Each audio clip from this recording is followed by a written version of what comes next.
Oke, kita sekarang berada di Candi Penataran yang berada di Blitar. Di depan ini ada arca Dwarapala yang mempunyai fungsi sebagai penjaga pintu. Jadi ada dua pasang. Kenapa? Ya selalu dalam konsep bangunan suci di pintu gerbang itu selalu mempunyai penjaga dalam konsep Hindu. Ya, disimbolkan sebagai arca Dwarapala ini. Terdapat angka tahun yang menunjukkan kalau ini dibangun pada masa Majapahit. 32 itu.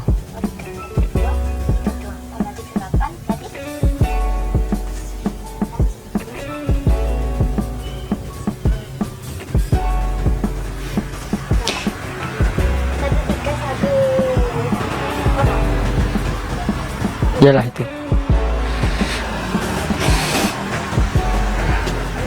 Ada hal yang unik di sini. Ternyata di bawah dari Anda terdapat batu bata merah. Kalau konsep pintu gerbang itu di depan ada Dwarapala, kemudian ada gapuranya kan? Sepertinya gapuranya tidak digunakan lagi sih. Jadi kemungkinan setelah arca Dwarapala ini ada sebuah gapura yang menjadi pintu masuk ke wilayah atau ke tempat suci Penataran. Oke, kita lanjut masuk. Jadi di komplek candi ini terdapat 3 bagian. Apa yang menjadi tanda? Ternyata Dwarapala ini menjadi tanda bagian-bagian dari situs ini. Jadi kita ketika masuk yang pertama tadi, kita masuk di bagian yang pertama. Jadi di sini ada 2 bangunan dalam bagian pertama. Yang pertama ini berdasarkan informasi dari juru pelihara, ini disebut Balai Agung. Istilah balai sendiri itu sudah apa ya, umum kalau dipakai untuk pertemuan balai kan gitu, balai desa kan gitu. Ini Balai Agung berarti balai yang besar. Jadi ya kemungkinan juga balai ini berfungsi sebagai tempat berkumpul ketika orang-orang pada masa lalu ingin melakukan ritual. Nah, kan seperti konsep yang depan tadi, ada 2 penjaga pintu masuk, yaitu arca Dwarapala. Cuma ini lebih kecil karena mungkin ini bukan arca yang digunakan untuk masuk di sebuah wilayah suci. Ini kan lebih kecil karena masuk di bangunan sama komplek bangunan kan lebih besar komplek bangunan. Ini menarik loh. Apa menarik?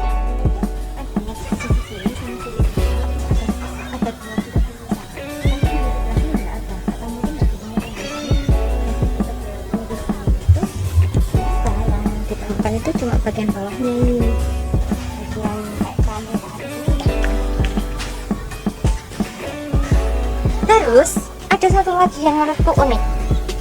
Kenapa dalam penggambaran Dwarapala terdapat semacam dan aja tokoh yang lebih kecil yang berada di sisi Dwarapala.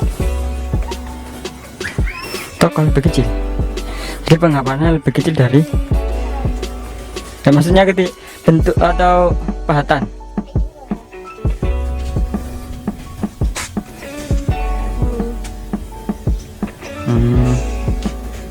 Kalau ini apa ya?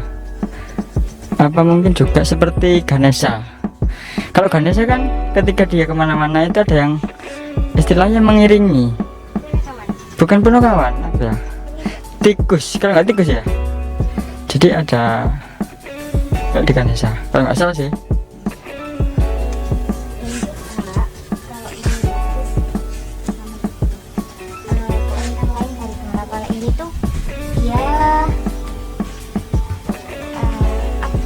Biasanya tuh lebih banyak, lebih ramai.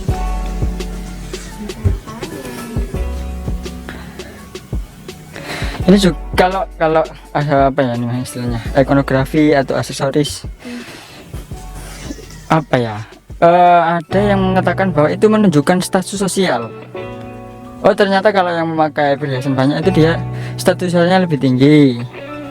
Nanti kalau misal candi ini mempunyai relief yang banyak, kemudian banyak arca yang perwujudan dewa, bisa dimungkinkan ini adalah candi kerajaan. Kalau untuk kerajaan ya jelas harus diperindah, dipercantik.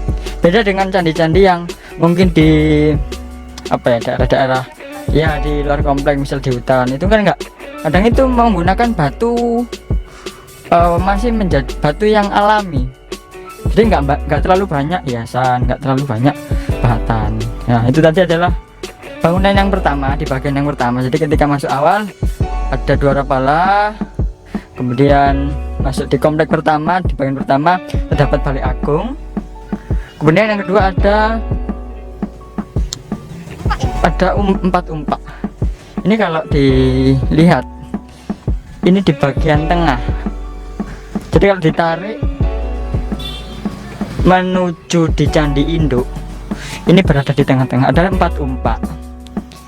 Kebanyakan umpak fungsi umumnya adalah sebagai landasan dari tiang, dan tiang itu menyangga atap-atap yang digunakan untuk menutupi bangunan yang di bawahnya.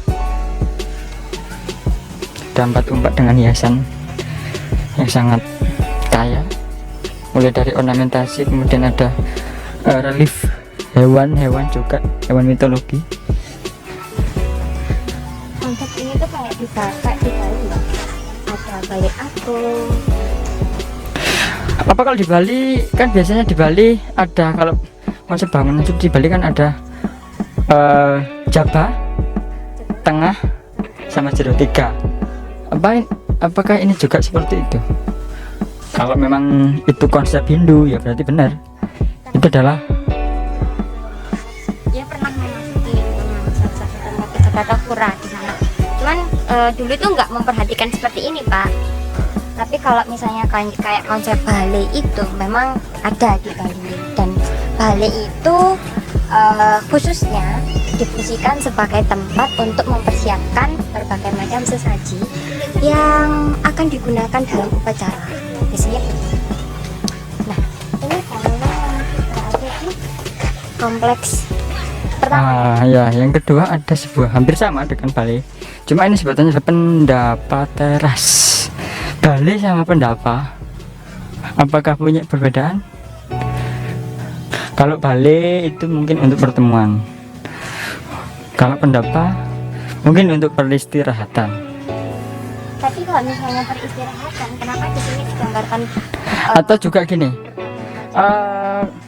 cerita? gini ya, mungkin fungsi pendapa sendiri itu banyak sih. Kalau kita lihat aja bagaimana pendapa itu berada. Kalau misalnya ternyata pendapa itu lebih dekat dengan bangunan utama, berarti kemungkinan mereka juga apa ya, kalau misalnya upacara ada ritual yang lain atau memang banyak orang yang melakukan ritual, berarti fungsi ini juga digunakan untuk orang-orang itu, entah itu untuk apa ya, giliran untuk melakukan ritual atau apa, untuk persiapan menyiapkan sesaji dan lain sebagainya. Bisa juga seperti itu. Dari balai aku tadi sama ini balai apa? Pendapat teras. Pendapat. Biasanya kalau misalnya kita ke candi-candi, di bagian bawahnya itu jarang ada, biasanya digambarkan ornamentasi biasa gitu. Tapi di sini tuh unik, dia digambarkan seolah-olah ada sebuah ular, atau mungkin di sini naga ya. Oh kalau ini ular, yang di sana tadi naga, soalnya ada mahkotanya. Sama naga semua, macam naga. Naga semua. Iya. naga yang seolah-olah melilit bangunan ini. Kira-kira apa Pak maksud dan maknanya? Kalau cerita naga sendiri itu dihubungkan dengan apa ya, Samudra Mantana, pengambilan samudra. Ini adalah naga ini kan jelmaan dari dewa Basuki, nah, Dewa Wisnu. Wisnu yang menjelma sebagai naga. Penggambaran dari bangunan ini itu mirip dengan cerita Samudra Mantana. Bisa jadi, tapi apa ya, karya yang ada atau karya sastra yang ada yang menunjukkan kalau cerita naga itu ya Samudra Mantana. Kalau mungkin ada konsep naga berdasarkan konsep yang lain, belum tahu juga. Ternyata di pendopo teras ini banyak relief yang dibahatkan, relief cerita. Kebanyakan sih tentang apa ya, tentang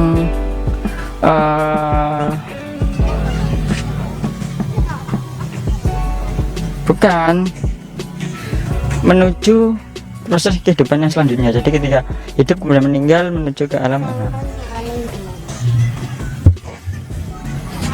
Jadi di pendapat teras ini ada 3 cerita berdasarkan informasi dari Jubel. Ada cerita Sri Tanjung, Bubuksa, sama Sang Setiawan. Sang Setiawan.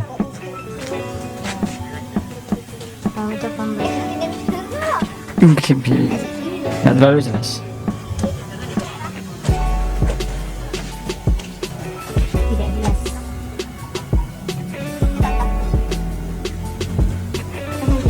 Jadi ketika cerita, kalau Sri Tanjung cerita tentang, oh ya ini juga pelepasan. Untuk Kakak Agen kan tadi kan diceritakan kalau Bubuk Sari Kakak Agen merupakan saudara yang mereka itu memiliki kepribadian yang berbeda. Bubuk Sah itu Kalau saya baca sih itu ada proses apa ya, proses cara mereka untuk mendekatkan atau cara mereka untuk menempuh atau cara mereka untuk melakukan perjalanan ke kehidupan yang selanjutnya ya. Jadi kan kalau si Bubuksa memang simbolkan dengan tokoh yang gemuk, kemudian si Kakang Agen yang kurus. Jadi mereka itu melakukan sebuah meditasi atau cara yang ditempuh untuk menuju ke hidup selanjutnya. Jadi kalau Bubuksa itu mereka dengan cara makan terus sehingga sampai gemuk, makan terus apapun dimakan, mensyukuri apa yang dia makan. Kemudian sedangkan Kakang Agen itu dengan puasa sampai dia kurus ya. Tapi pada akhirnya pelajaran Terus juga gini, ketika mereka kan sedang melakukan pertapaan untuk meditasi, ternyata ada dewa yang menjelma atau menguji kedua tokoh tersebut. Sudah ada singa datang, kemudian nah ini Kakak Agen. Oh iya. nah ini adalah, kalau biasanya kalau relief Sri Tanjung itu apa ya namanya, relief pandu, untuk memandu bahwa ada satu panel, ketika ada satu panel menunjukkan orang yang naik ikan itu, oh ini relief Sri Tanjung untuk memandu, cuma relief inti sebagai simbol relief itu. Kalau Bubuksa ini kalau nggak salah ya, ini adalah relief pandunya, relief utamanya. Jadi ada seorang tokoh yang naik singa, kemudian di belakangnya ada seorang tokoh lagi, cuma ada perbedaan dua tokoh ini. Yang naik adalah yang gemuk, yang kurus dia memegangi ekor dari singa itu. Berarti kalau memang yang gemuk adalah Bubuksa, dia naik singa itu. Kalau yang kurus dia, berarti ada perbedaan cara meditasi yang mereka lakukan. Jadi yang berhasil di sini Bubuksa karena Katanya dia berhasil cuma apa ya, dalam prosesnya yang lebih mendapatkan tunggangan yang lebih baik adalah Bubuksa karena dia bisa menunggangi, sedangkan si kakak agen cuma memegang ekornya saja. Nah, apa makna dari ini? ini bukan pohon tahu. Oh ini toko. Ini mungkin cerita setelah Bubuksa kakak agen nggak sih? Ada ya, saya juga terlalu. Oh ada pembatas.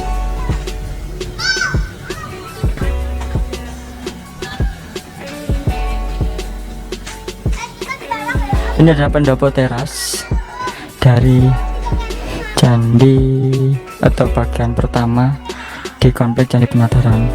Baru enggak tahu. Ini juga ada kakao di sini. Apa ini? Dua. Ini 8 7 5 Dicek. 1 2 oh 9 1 2 9 7 1 2 9 7. Yeay.